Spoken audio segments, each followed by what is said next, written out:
Et si jamais tu te demandes, c'est fait par Binge Audio. Alors, le thème d'aujourd'hui, ça va être le consentement. Quelqu'un sait ce que c'est ? Finalement, le consentement, c'est dès que tu réfléchis déjà. C'est réfléchir à quoi ?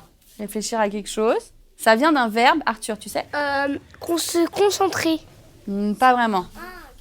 Maintenant qu'on a découvert le mystérieux continent de la reproduction, on va pouvoir passer à la pratique avec mes élèves. Pas de panique, on va juste parler de relations humaines. Ça vient du verbe consentir, et consentir, ça veut dire... On va faire un petit exemple. Alexis, est-ce que tu consens à me prêter ta gomme ? Ça veut dire être d'accord. Ça veut dire être d'accord. Et donc, je demande son consentement à Alexis pour me prêter sa gomme. S'il n'est pas d'accord, qu'est-ce qui se passe ? Déconsentement. Déconsentement. Ça veut dire qu'il ne consent pas, il ne me donne pas son consentement. Et donc, qu'est-ce qui se passe avec la gomme ? La pas de gomme. Il ne me prête pas sa gomme. C'est tout, d'accord ? Si j'utilise cet exemple, c'est pas par hasard. Mes élèves passent leur temps à s'arracher des objets des mains, à se bousculer pour entrer en classe et à se doubler dans la file. Je vois bien que le respect de l'intégrité physique et des limites de l'autre, c'est pas acquis pour tout le monde. Faut dire que c'est pas beaucoup plus clair pour les adultes.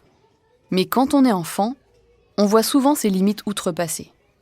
Les enfants sont constamment touchés sans qu'on leur demande leur avis. Qui sait jouer de la guitare ? Maman. Ça me saute aux yeux depuis que j'ai ma fille. Tout le monde se permet de l'embrasser, de la câliner, de la porter, même quand elle exprime clairement son refus. Ah, fais des bisous! Pas de bisous? Ça part d'une bonne intention, bien sûr. C'est mignon, un enfant. On a envie de le croquer. Mais je suis pas sûre qu'elle soit de cet avis-là, elle. C'est comme si le corps des enfants était aussi un peu à nous. Comme si on avait des droits dessus. Dans son essai « Childhood and Sexuality », publié en 1982, la professeure britannique d'études féministes Stevie Jackson écrit « L'enfance est non seulement un statut social, mais un faible statut social. Prenons comme exemple la fréquence à laquelle les enfants sont touchés par les adultes. La quantité de contacts physiques non sollicités qu'une personne reçoit est un bon indicateur de sa position sociale relative. Il a été observé que les patrons touchent les travailleurs, que les hommes touchent les femmes, que les adultes touchent les enfants, beaucoup plus que le contraire. Attention au trou. Je vous rassure, s'il prend l'envie à ma fille de traverser seule la rue en courant, je vais pas lui demander son consentement pour l'attraper par le bras. Pareil si elle se met à escalader la table pour jongler avec des assiettes. Attaque des bisous ? Et oui, je dois admettre qu'il m'arrive souvent de lui faire des câlins et des bisous sans lui demander. Mais quand elle exprime son refus, j'essaie de le respecter. Parce que si ses propres parents n'entendent pas son non, comment est-ce qu'elle peut savoir qu'il a de l'importance ?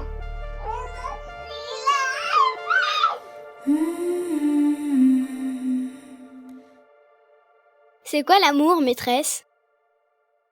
Une série documentaire de Lolita Rivet. Épisode 3. Mon corps, c'est mon corps. J'aimerais que vous me disiez toutes les manières que vous connaissez de toucher quelqu'un. Taper. Pousser. Baffer. Voilà, gifler. Ok, on n'a que des manières très violentes de toucher là. Tabasser. Terrasser. On est sur un combat avec un dragon là. Oui, Margot. Je suis pas sûre que c'est un verbe, mais câliner, bisouiller, gratter, faire des guilis, frôler. Quand quelqu'un vous fait ça, en général, votre corps il répond quelque chose. Soit il répond oui, parce qu'il trouve ça agréable, sympa. Soit il dit non, ça me fait mal. Parce qu'il trouve ça pas agréable. Désagréable. Vous connaissez ce mot. Pour cette séance sur le consentement, je me suis inspirée d'un film génial. C'est un documentaire tourné en 1985 au Canada. Notre corps nous appartient et personne ne connaît notre corps et nos émotions mieux que nous. Ça s'appelle « Mon corps, c'est mon corps ». Il a été réalisé par Moira Simpson et il est disponible sur Internet. On y voit 3 animateurs intervenir devant un groupe d'enfants de 6 à 10 ans. Quand notre corps se fait toucher, il nous dit ce qu'il ressent. Si on aime ça, on en veut plus. En dedans, ça nous fait oui. Mais quand on n'aime pas ça, on veut que ça cesse. Et en dedans, ça nous fait non. Le film, financé par l'État canadien, avait pour objectif la prévention des violences sexuelles. En commençant par une chose toute simple, mettre les émotions au cœur de nos relations. Apprendre aux enfants à être à l'écoute de ce qu'elles ressentent, mais aussi de ce que ressentent les autres. J'ai demandé à l'infirmière scolaire d'intervenir avec moi. Je vais vous faire un petit exemple avec Maëlys. Vous allez me dire si le corps de Maëlys il dit oui ou il dit non. Là, je la prends dans mes bras. Non. À quoi vous avez vu qu'il dit non? Il y en a deux de façons. Déjà, on voit que le geste est bousculant et aussi on voit un peu son visage qui se... Voilà. Qui se ferme. Ouais, elle a fait une grimace avec son visage. Nouvelle situation, vous allez me dire si elle fait oui ou elle fait non avec son corps. Encore un câlin, mais cette fois... Oui! À quoi vous avez vu qu'elle fait oui? Parce que moi, j'ai pas vu. Hein. Elle sourit aussi, elle a rigolé. On voit que ses yeux sont contents. Et ses yeux aussi sont en joie. Ça peut sembler un peu binaire comme approche. Bien sûr, il y a des fois où c'est pas si clair que ça, où on sait pas vraiment ce qu'on ressent.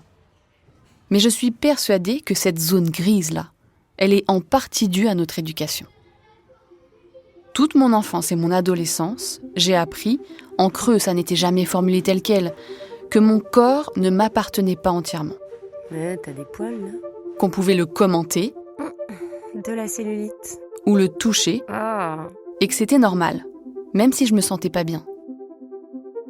J'aimerais tellement que mes élèves intègrent le message inverse. Que si elles ressentent un malaise vis-à-vis d'un contact physique, c'est elles et eux qui ont raison. Même quand ça vient des gens qu'elles aiment. Si quelqu'un veut un câlin de vous et que vous n'avez pas envie, qu'est-ce que vous pouvez faire? Lui dire qu'on n'a pas envie, par exemple, parce qu'on n'est pas en forme ou... Est-ce que c'est dur de dire non?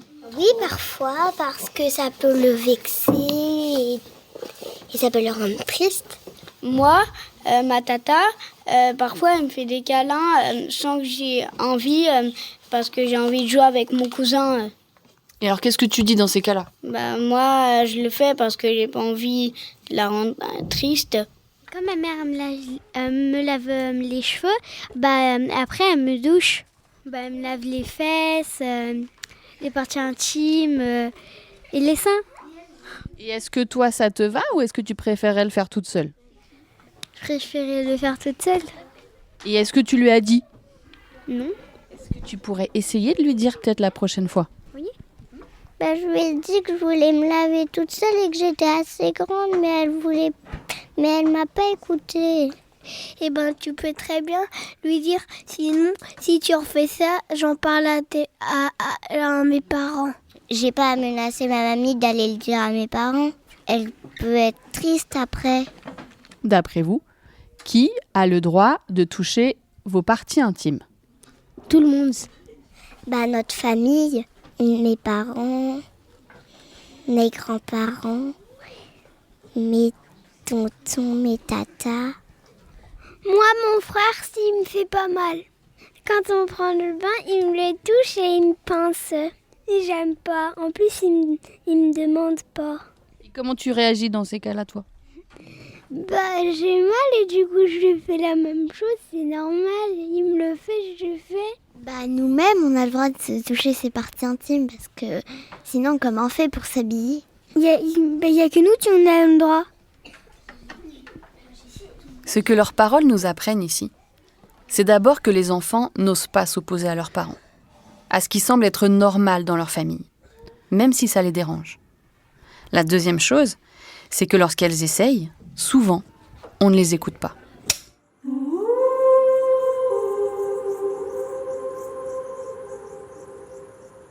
J'essaie de garder une distance avec ce que me disent mes élèves.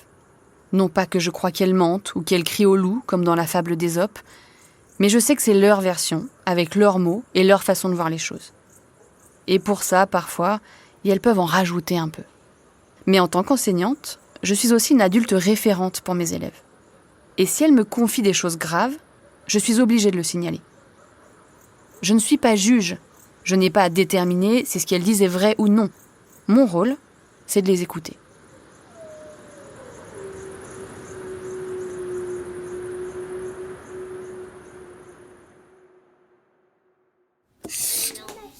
Quand votre corps vous dit non et qu'il ne sort pas, il faut arriver à le faire sortir.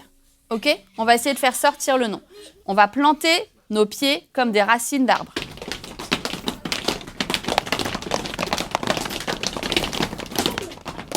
On va tendre les bras. On va gonfler le torse. On a le droit de respirer. Voilà, on reste le torse bombé, d'accord ? On va lever le menton. Vous avez le droit de faire un regard un peu méchant. Non. Non. Non. Non. Non. Non. Non. Non. Non. Non. Non. Non. Tous ensemble, 1, 2, 3. Non. Très bien. Ça ne veut pas dire que c'est facile de dire non, hein. Je vous dis pas ça. Mais au moins, vous vous êtes entraîné, vous pouvez essayer de le faire. On fait une dernière fois ? Non. Mon nez peut renifler et éternuer. Il peut sentir ce que je veux. Je le décrotte si ça me plaît. Mon corps peut sauter, courir et danser. En cours de musique, on apprend la chanson My Body, écrite par Peter Alsop. C'est la bande originale du film canadien dont je vous parlais. C'est devenu un hymne connu par tous les enfants au Canada. On l'a adapté en français avec ma classe.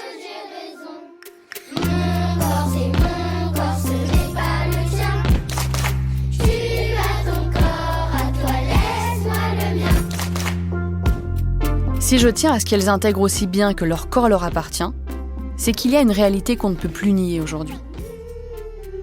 Beaucoup d'enfants subissent des violences sexuelles. 165 000 chaque année en France. En regardant mon fil Instagram, je suis tombée sur une vidéo d'Andrea Bescon. La danseuse, comédienne et réalisatrice du film Les Chatouilles milite depuis des années contre les violences faites aux enfants. Petite, elle a été victime d'un prédateur sexuel. Elle avait l'âge de mes élèves.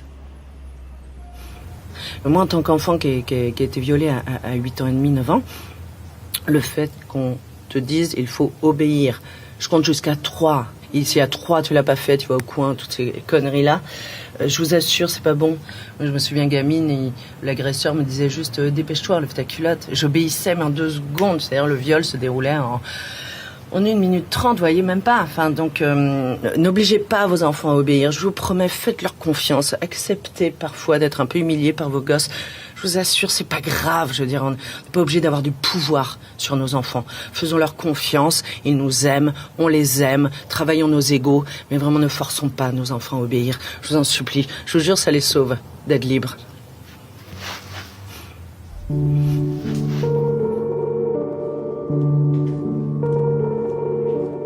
C'est la première fois que j'entends quelqu'un faire le lien entre l'éducation qu'on donne aux enfants et les violences qu'ils subissent.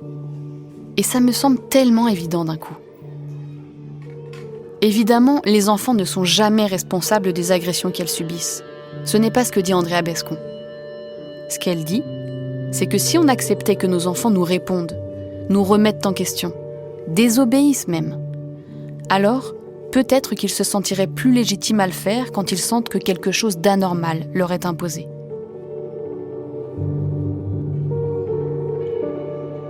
Selon la Civise, la commission indépendante sur l'inceste et les violences faites aux enfants, créée en 2021 par le gouvernement français, 1 adulte sur 10 a été victime d'agressions sexuelles ou de viols étant enfant.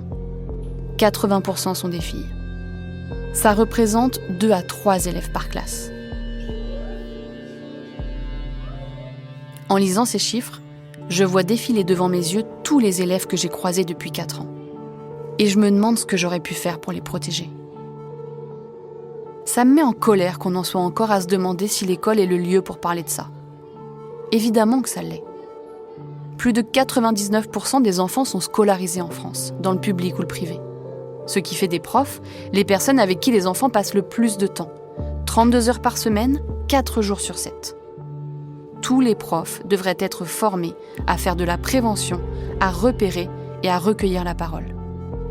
C'est aussi pour ça que l'éducation à la vie affective et sexuelle est indispensable.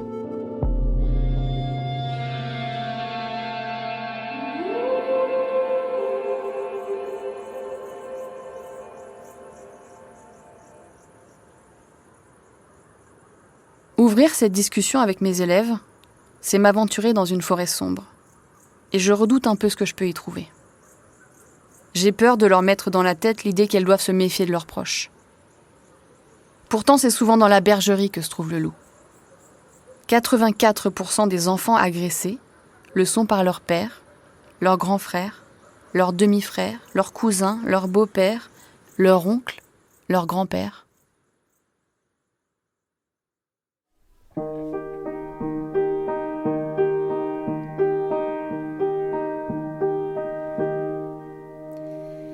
T'es dans cette pièce, ouh, t'es dans cette pièce, où je me cache.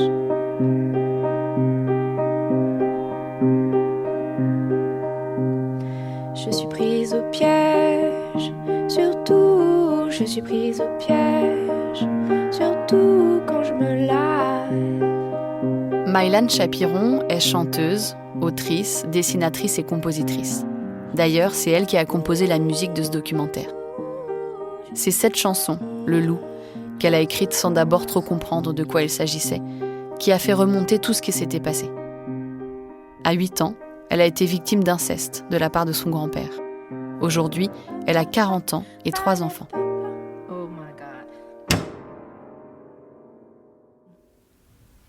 Toi, quelle éducation sexuelle t'as reçue ? Quelles informations t'as reçues ? En ce qui concerne les agressions sexuelles, ça, on était complètement à côté de la plaque. En fait, moi, je sais que j'avais très, très peur de quelqu'un qui pouvait nous enlever dans la rue. Ça, je me souviens on nous avait fait de la prévention avec ça. Attention, n'accepte pas un bonbon d'un mec dans la rue. Et donc ça, ok, on était briefés. Et je crois que la chose la plus importante à dire aux enfants, c'est que celui qui l'agresse, c'est toujours quelqu'un qui connaît, quelqu'un qui l'aime. Donc c'est ça qu'il faut leur dire. Ça, ils ne le savent pas. Et à partir du moment où l'enfant, il a cette info-là, qu'un adulte peut être défaillant, c'est juste ça, en fait. Après des années d'analyse, Maïlane a écrit un livre pour enfants, Le Loup. Une histoire inspirée de la sienne pour aborder le sujet de l'inceste avec les enfants sans détour. J'avais envie de leur dire les choses vraiment. Ça s'appelle l'inceste, c'est une agression sexuelle, c'est interdit, ça arrive. Et voilà, il est arrivé ça à cette petite fille. Il n'est pas arrivé à cette petite fille qu'on lui fasse un câlin trop fort, non. Il lui est arrivé juste qu'on l'agresse sexuellement. Et je pense que les enfants sont tout à fait capables de recevoir ça. Quand on parle à un enfant, ça le rassure en fait. Ça lui met pas des idées bizarres dans la tête, bien au contraire. Ça lui met des règles très simples. Est-ce que tu arrives à identifier ce que toi, t'aurais aimé entendre, savoir quand t'étais enfant, quand il t'est arrivé ça ? Moi, vraiment, le loup, c'est ça. C'est, je pense, exactement ce que j'avais besoin d'entendre. Et de cette façon-là très très douce. Parce que les enfants, ils ont peur. Ils aiment leurs agresseurs, c'est toujours la même chose. Donc, ils n'ont pas envie qu'il leur arrive quelque chose. Ils n'ont pas envie de tout casser. Ils n'ont pas envie de faire du mal. L'enfant, il a juste besoin d'être protégé et d'être sûr qu'il ne recommencera pas. C'est la seule chose dont il a besoin, en fait. Depuis quelques mois, Maïlane a commencé à intervenir dans les écoles pour présenter son livre. Je lui propose de venir dans ma classe. Oui. Est-ce que je peux avoir un autographe ? Oui, tout à l'heure, si on a le temps, elle fera des autographes, d'accord ? Si on a le temps. Est-ce que vous chantez et vous dessinez ? Oui. Je dessine. Vous dessinez beaucoup ? Non, Tu chantes beaucoup ? Super. Alors ça, c'est super bien de faire ça. Continuez. C'est vrai que les enfants chantent et dessinent beaucoup. Et c'est important de continuer à le faire toute la vie. Parce que ça nous aide à exprimer et libérer nos émotions. Et ça aide à très bien se sentir. Ok ? Vous êtes prêts pour écouter cette histoire ?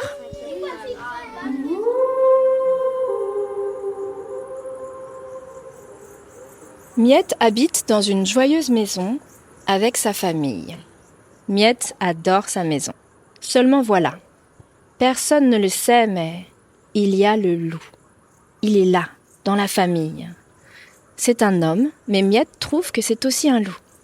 Personne ne peut deviner que c'est aussi un loup parce qu'il est très gentil. Tout le monde l'aime bien. Il invente de super jus glacés et il adore faire des blagues. C'est impossible à deviner. Mais Miette le sait, elle, car parfois, quand personne ne fait attention, ou quand tout le monde dort, il change. Il rôde autour d'elle, comme un loup. Son œil devient perçant et discrètement, à pas de loup, il vient embêter Miette. Il veut que Miette le touche, il veut que Miette le caresse. Il veut la caresser aussi avec ses grosses pattes. Toutes ces caresses la gênent. Elle ne comprend pas bien. Évidemment, l'histoire se termine bien. Après plusieurs péripéties, Miette finit par trouver de l'aide à l'école. Elle lui explique que le loup n'a pas le droit de faire ses caresses. Ça s'appelle l'inceste. C'est une agression et c'est interdit par la loi. Et le loup dans tout ça ? Lui aussi peut avoir de l'aide s'il le veut, pour apprendre à être moins sauvage et à ne plus attaquer les enfants et les gens. Les loups, ça vit dans les forêts, pas dans les maisons. Fin. Est-ce que ton grand-père, il savait qu'il fallait pas faire ça? Bien sûr, les adultes savent très bien qu'il est interdit de faire ça. Ta mamie, qu'est-ce qu'elle a fait quelque chose? Alors ma mamie ne savait pas que mon grand-père a fait ça. Tu l'as dit à quel âge? Alors moi, j'en ai parlé quand j'avais 13 ans à ma mère. Ma mère n'a rien fait du tout. Parce qu'elle était choquée, parce qu'elle n'a pas pu réagir en fait. Parfois ça arrive. Ce qu'il faut faire à ce moment-là, c'est en parler à un autre adulte et encore, chercher un adulte qui nous entend et qui peut nous aider. Est-ce que ton grand-père, il a été puni et comment il a été puni? Alors mon grand-père n'a pas été puni parce que moi, j'ai mis beaucoup de temps à comprendre que j'avais le droit de me sentir mal. Et après, c'était trop tard pour réagir. Mais vous, aujourd'hui, si ça vous arrive, vous saurez ce qui se passe. Moi, je comprenais pas, je savais pas ce qui m'arrivait. Je suis restée très longtemps enfermée dans mon secret, enfermée dans mon silence. Mais si tu le dis à un adulte et l'adulte, il te gronde. C'est des adultes qui n'ont pas raison. Ça arrive que des adultes se trompent dans leur réaction. Et ce qu'il faut faire, donc, c'est en parler à un autre adulte. Mais si on est d'accord? L'adulte ne doit quand même pas toucher ses parties intimes. C'est eux qui doivent te dire, écoute, non, on ne fait pas ça, on ne touche pas les parties intimes, je ne dois pas le faire, donc je ne vais pas le faire. Ils sont punis de quoi, en vrai? Ils sont punis de quoi? Les enfants sont forts pour poser la question qui tue. C'est vrai, ils ont quoi comme punition, les agresseurs? Est-ce que je dois lui dire que dans les faits, ils ne sont pas punis? Que sur les 165 000 enfants agressés sexuellement chaque année, il y a très peu de plaintes et que 70% seront classés sans suite? Je sais que je dois faire attention à ce que je réponds. Comme l'a dit Mylan, les enfants ne veulent pas faire de mal. Et ça peut influencer le fait qu'elles parlent ou non. Vous ne serez jamais responsable de ce qu'il arrive à un adulte. Si un adulte, il est puni ou il va en prison, c'est parce qu'il a fait des bêtises, c'est pas parce que vous avez parlé. Est-ce que vous pensez qu'un enfant a le droit de toucher les parties intimes d'un autre enfant? Ok, vous avez très bien compris. Donc, je voulais juste préciser qu'un agresseur, ça peut aussi être un enfant. Mais même si c'est un enfant qui touche nos parties intimes, c'est une agression aussi et c'est interdit aussi. Et si malgré tout l'enfant ne peut pas parler, est-ce que ça peut pas être pire? Est-ce que le simple fait d'entendre « ce n'est pas normal, ce n'est pas de ta faute, c'est lui qui est responsable », ça peut vraiment les aider? Mais bien sûr, c'est MeToo en fait, ce que tu dis. C'est juste ça. Un enfant c'est pareil. S'il voit qu'une personne, il lui arrive ça, qu'elle n'est pas morte. Moi, j'ai eu peur de tuer tout le monde, j'ai peur de mourir moi-même. Tu vois, c'est vraiment un truc où quand on dit tu peux pas parler, c'est que tu peux pas parler, on le voit bien. Je le sais parce que moi, j'ai été terrorisée en fait à l'idée d'en parler. J'en ai pas parlé parce que je pensais que ça allait tout exploser. En fait, non, ça n'explose absolument rien. Ça casse les cercles de violence Ça construit, c'est le contraire, en fait.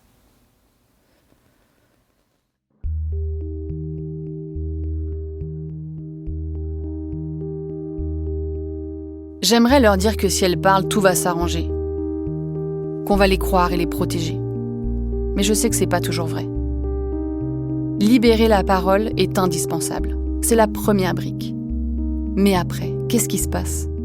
Qui s'occupe de construire les murs et le toit ? Qui les met à l'abri ? Où sont les grandes politiques publiques pour protéger concrètement les enfants ? Terré dans cette pièce, ouh, terré dans cette pièce, où je me cache. La Ciivise nous dit que dans de nombreux cas, les enfants ne sont pas crus. Et même que les personnes qui les aident peuvent avoir des ennuis. Comme ces mères qu'on soupçonne de manipuler leur progéniture pour nuire au père.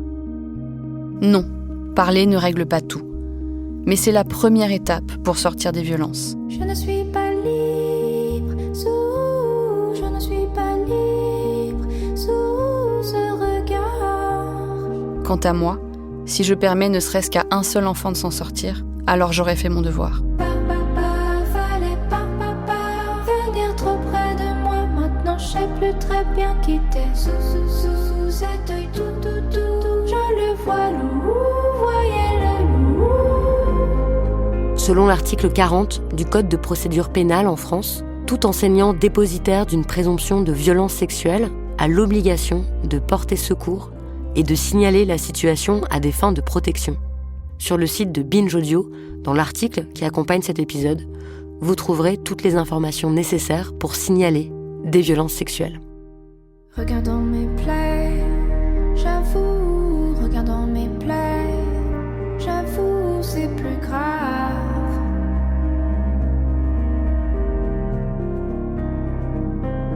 Que ce que je croyais, c'est fou, que ce que je croyais, c'est fou, ça s'étale.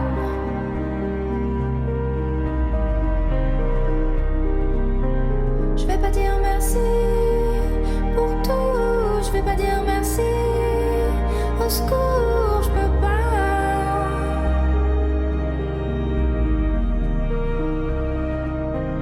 Passer par ici, le loup, et repassera-t-il un jour par là?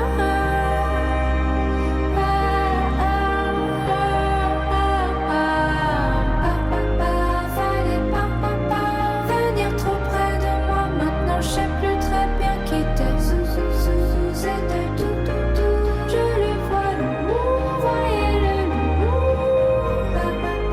Fallait pas venir trop près de moi. Maintenant je sais plus très bien qui t'es. Sous cet œil tout, je sais que le loup n'est plus dans la forêt.